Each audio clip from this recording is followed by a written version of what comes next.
Des avions électriques, les bienfaits du café et l'influence du paracétamol sur l'empathie. Nous sommes le lundi 22 avril. Bonjour à tous, je suis David. Voici tout de suite votre concentré d'actualité scientifique sélectionné par Maxi-Science.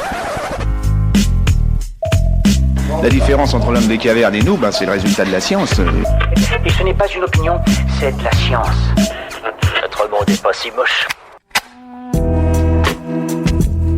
Éjecter sa clé USB, c'est l'étape obligatoire avant de la retirer de l'ordinateur en toute sécurité. Mais Microsoft a annoncé que sa dernière mise à jour de Windows 10 permet de la retirer directement sans aucun problème. Bienvenue dans le futur. Avis aux amateurs de café. Votre boisson préférée vous aiderait à supporter vos collègues. D'après une étude américaine, le café ferait office de lien social dans le monde du travail. 71% des employés de bureau estiment qu'il joue un rôle dans la tenue d'une réunion réussie. Il permettrait aussi d'augmenter la concentration et d'être plus productif. Le paracétamol, qui est le médicament le plus vendu en France, empêcherait l'empathie positive. D'après une équipe de chercheurs, il aurait une influence sur notre empathie. Les participants de l'étude ont ainsi estimé leur bien à une valeur moindre que leurs collègues mis sous placebo. L'aviation norvégienne sera bientôt 100% électrique. Une commande de 60 avions électriques vient d'être placée pour agrandir la flotte norvégienne. Le but, rendre l'ensemble de l'aviation du pays électrique à l'horizon 2024.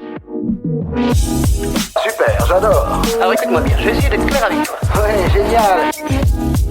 Les réunions sont mauvaises pour la santé, c'est le résultat d'une étude qui démontre l'impact sur la concentration. Il ne suffirait de seulement 1 heure de réunion à plusieurs pour que le niveau de CO2 puisse nuire à notre cerveau.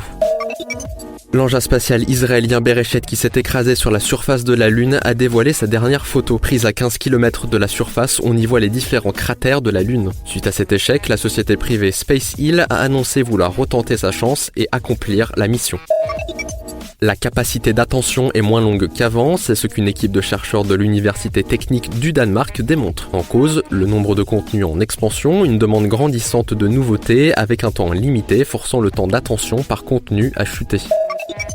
On termine sur une note plus légère, un brevet de 124 ans révèle de quel côté on est censé dérouler le papier toilette. Par-dessus ou par-dessous, la population est divisée, mais la réponse est par-dessus, car selon les experts, cela réduit la transmission de bactéries. C'est tout pour aujourd'hui. On vous dit à demain pour de nouvelles actualités scientifiques. Mais en attendant, si vous souhaitez approfondir les nouvelles du jour, rendez-vous sur le site de Maxi-Science.